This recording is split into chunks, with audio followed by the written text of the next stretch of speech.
Ladies and gentlemen. My name is Marcus Gonçalves. I first of all apologize for not being here with you today. Some incident happened and of personal nature, and I couldn't be here. I apologize, but I would like to share with you a little bit my thoughts on impact investing. I thank Social Impact and Deloitte for inviting me, and again, I apologize for not being here in person. Maybe we could see each other Thursday in Macau at the University of St. Joseph. Diving right into our talk of the day here, what is impact investing? There's a lot of discussion out there in the world, on the West and right here in the East. There are books written about it, lots of articles, lots of information, but it seems that there is not a good understanding on how social investment and business are making a difference in the world. This is particularly so when we consider the millennial investors. They want to invest with value. They want to invest with their own moral values. They want to make a difference in the world. So what is impact investing? That's the main topic of our short talk today. I would like also to take a look at how it works. There's a lot of misunderstanding out there. And if we have some time, some case studies, I brought a short video for you. The idea of social investing has been growing tremendously. What is it? It depends who you ask. But bottom line, as you can see in this graph, social works from the point of view of philanthropy. As you look at the lower quadrant here, there is no return. You invest because you want to impact society, you want to do some great good for society. The impact tends to be very high, but the focus is not on return. This is not impact investing. But by the same token, on the other side of the spectrum, a typical investor, a traditional investor, is not so concerned about impacting society, communities, making a difference. The objective here is return on investment. So very low impact, but high returns. What we are looking at, the impact investing zone, if we may, is to still provide high impact, but still provide enough investment with enough return. So the idea is, at least in my experience consulting out there in frontier markets, companies like the sovereign Norwegian company agency, if you may, Norfund, which is very known in this area, it's a return on investment that is low compared to traditional investors, but the mark, the legacy, the impact in the community is immense. So definitions out there vary, but we tend to refer, when we talk about the impact investments, is the kind of investment that we do with companies, organizations, funds, but the intention is to generate a measurable, beneficial, social, or environmental impact. Of course, alongside with financial return, the idea is not to lose money, is to have a reasonable return on investment and move on to help other organizations. How big it is, again, it varies. But the figure we see out there, it's in the billions, 60 billions to be more precise, under management, 10 billion alone in 2014. And there are many graphs out there, many literature that you could search out and look at. There are books written on the subject. As I said, you have my email address here if you want to talk more about it. I have a slew of resources to share with you. But the most puzzling is that despite the fact that social investment and especially impact investing, it's alive and well out there, we have this erroneous understanding that it's not a good venue for investors, is not a good opportunity to have returns and yet help societies. Some say that the market is small, not scalable. Others say that the market rate has no quality or has a lot of risk associated with it, or is in the helm of charity and philanthropic organizations. All of that's true, but all of that also is not quite accurate.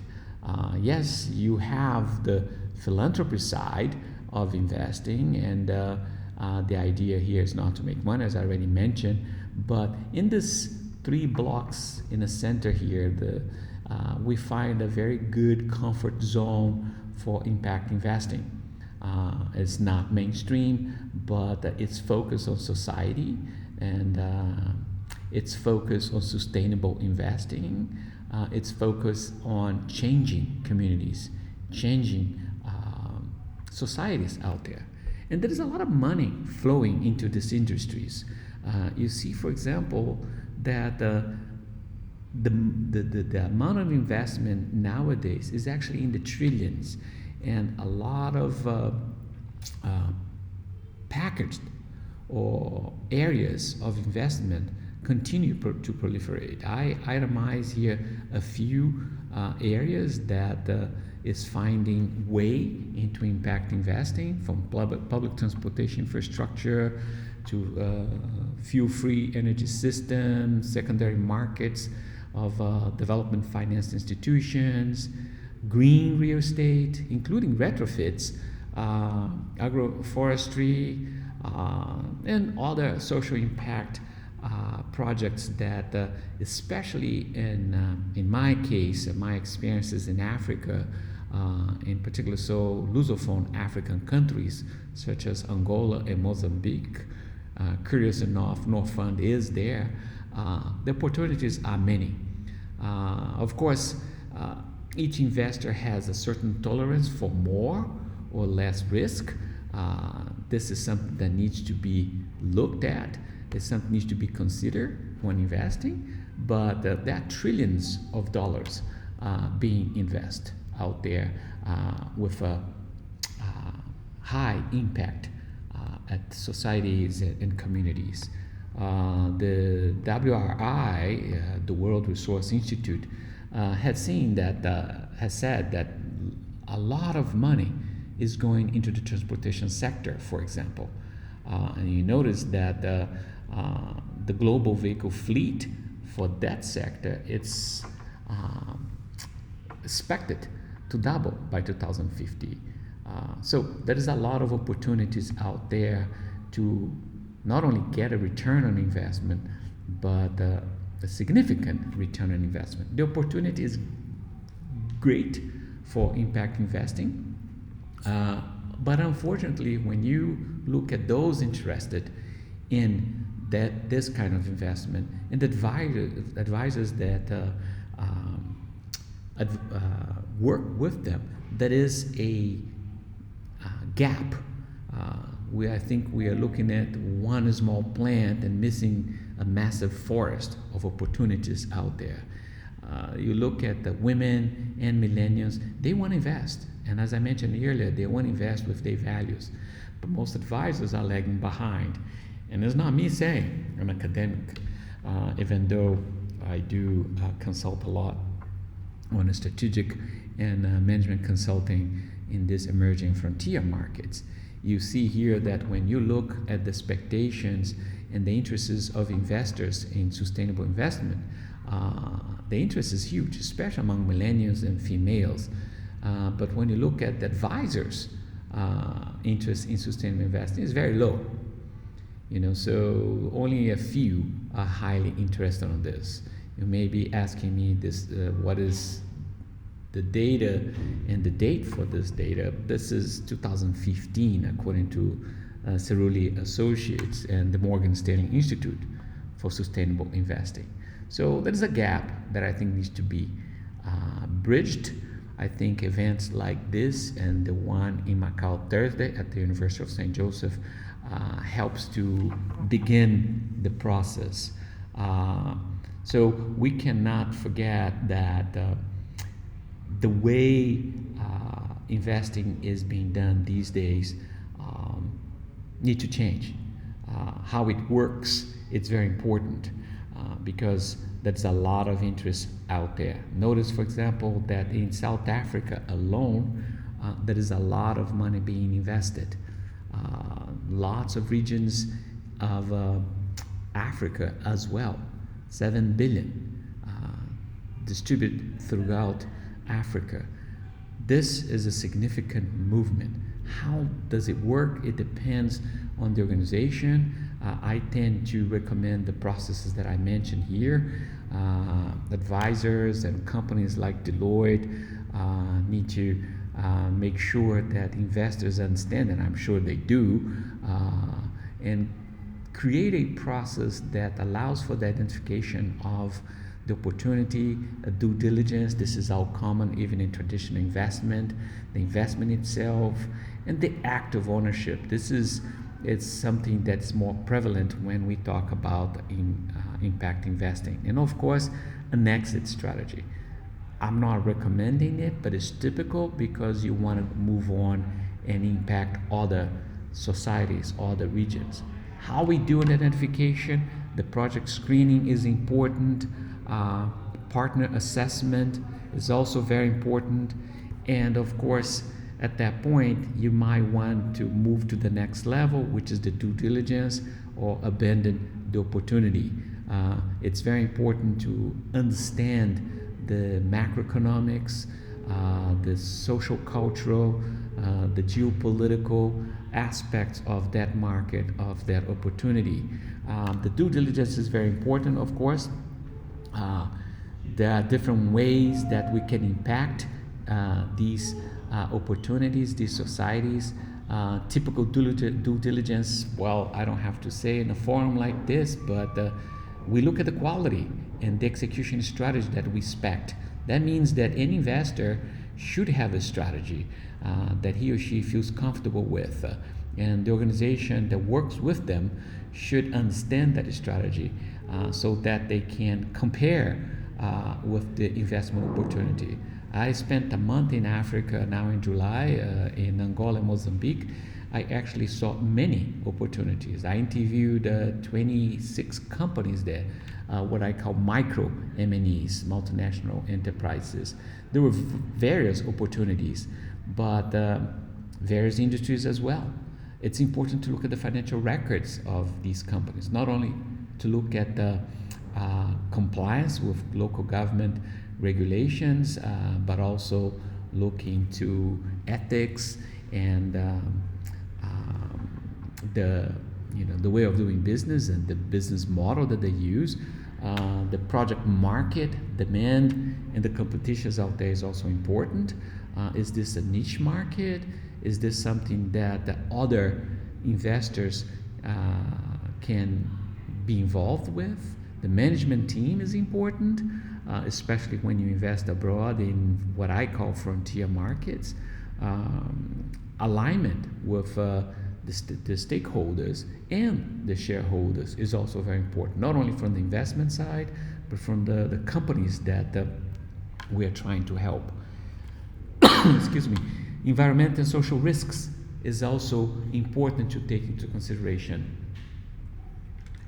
Let's face it, when we talk about frontier markets, these markets are typically illiquid. There is a high risk of investment. They tend not to attract FDI, foreign direct investments. So there are a lot of reasons for them not to attract the type of investment, the traditional investment that will be more suitable for investors and companies looking for this kind of capital to continue their business. But there is an opportunity exactly because of that. Legal and corporate structures is also very important, especially working in emerging and frontier markets. Now, the investment stage, that's when you decide to invest. Agreements need to be in place, suitable to the policies and the strategies that you have in mind. The investment size and period. A lot of companies that I talk to and investors tend to invest for 5 to 10 years. and they have a set level of involvement, sometimes from 5 to 10 million. They don't like to be major investors. That means that looking the investment size and period is important, as well how funds will be disbursed, but who will be in that project with them, the structure that disbursement will have. It typically is a time phased investment horizon, with tranches, for instance, linked to very specific milestones, and each market has different maturity. We need to look at that. We need to make sure that you're not coming in too premature, but by the same token that you're not being too conservative and missing the boat, so to speak. Active ownership, when we talk about the impact investing, is very important. What we find often is that the opportunities are many. I saw many opportunities in Mozambique, but the business owners, the entrepreneurs, they lack in many ways the skills to run the company, the political involvement of depth, macroeconomics knowledge, internationalization processes, knowledge, basic information about or knowledge about running their business. They have an understanding of the industry they are in, of the ownership that they have in their business, the uniqueness of the opportunity, but they need help. So impact investors tend, or at least should, be a lot more involved with the investments. Project management, for example, is key in this kind of investment approach, not only to support the teams in those countries or those regions, those opportunities, but also to make sure that the company invested are being provided with the resources necessary to continue to grow, to continue to strive to achieve maturity, to achieve sustainability, that they are operating in accordance with the strategy set from the get-go, from the beginning, during the due diligence. They are performing according to the financial plans set up. And mind you, a lot of that, setting up a business plan, determining business strategy, defining financial plans, will require the help of the investors and the companies investing in these ventures. Are they practicing satisfactory corporate governance and internal controls? Do they have reliable internal controls? Domestic laws. I mean, you will find that there's a lot of corruption in many of these countries. You will find there's a lot of evasion of taxes. Impact investors cannot be part of it. How do we know that these business processes are being followed? But also taking advantage of environmental and social concerns into account, that we're not violating. Instead, we're promoting it. The idea is to impact the region that they are working. And of course, at some point, there needs to be an exit strategy. At least that's what I tend to advise. Those of you here today may have a different approach to it, but the idea is to, once the company, the venture, it's sustainable, that they have achieved sustainability, that knowledge has been transferred to management, that there is a board that can continue to move on with the organization, then we will divest. We'll take our investment back. Normally what I've seen is 2 to 4, sometimes even 5% return on investment, and go help another region, go help another company.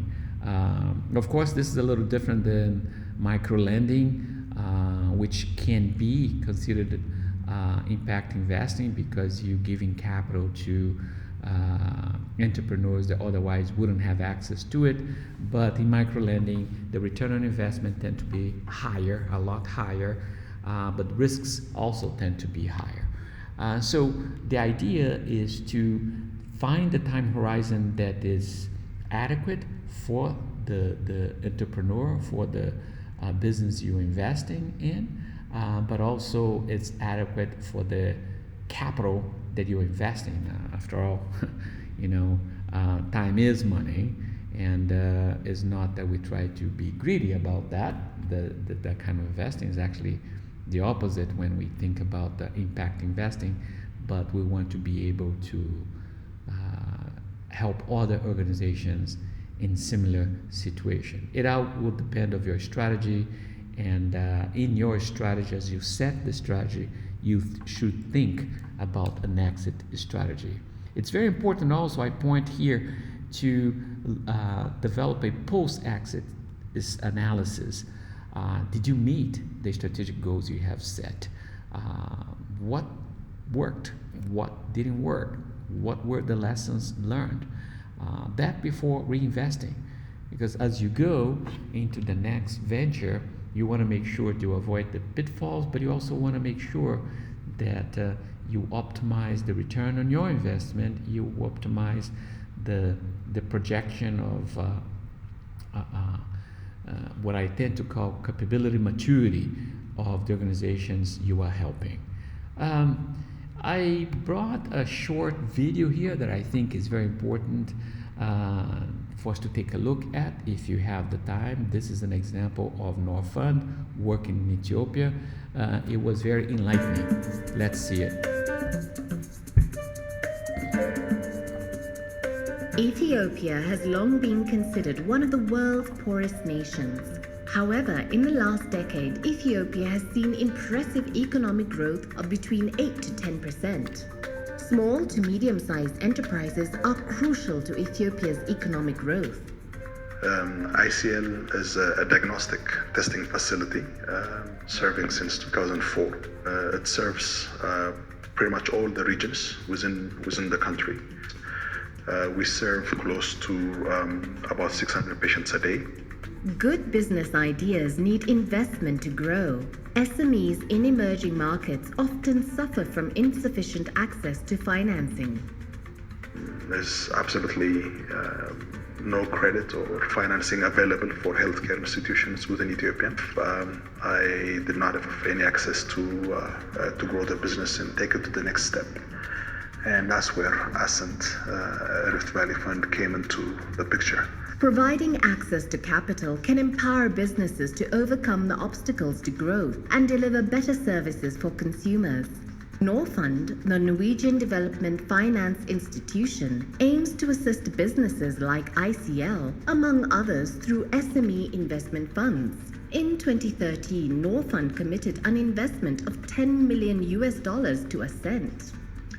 Ascent Capital is a growth capital fund, so we look for investments in companies which have done very well in their own country and have the potential to expand regionally, much like ICL International Clinical Laboratories, which is our first investment here in Ethiopia.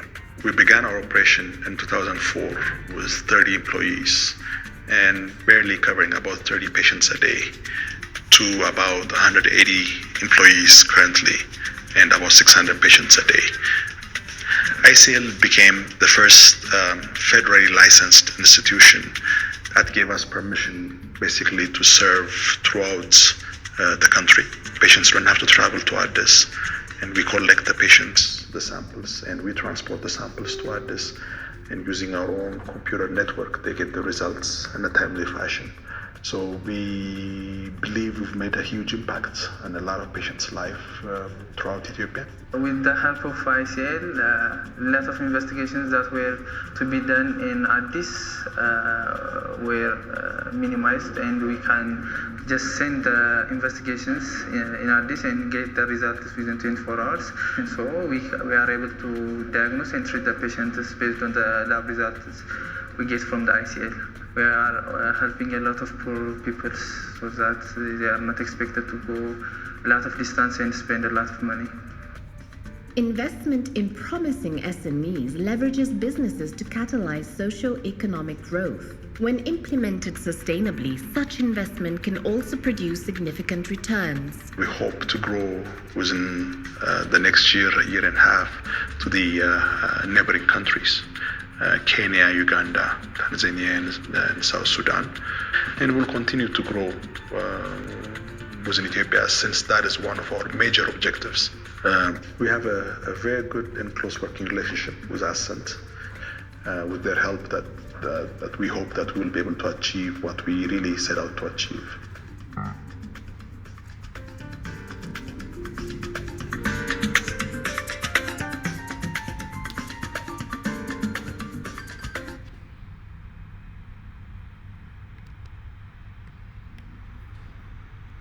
Well, I hope this was an opportunity for us to have a little glimpse on what investing with an impact is.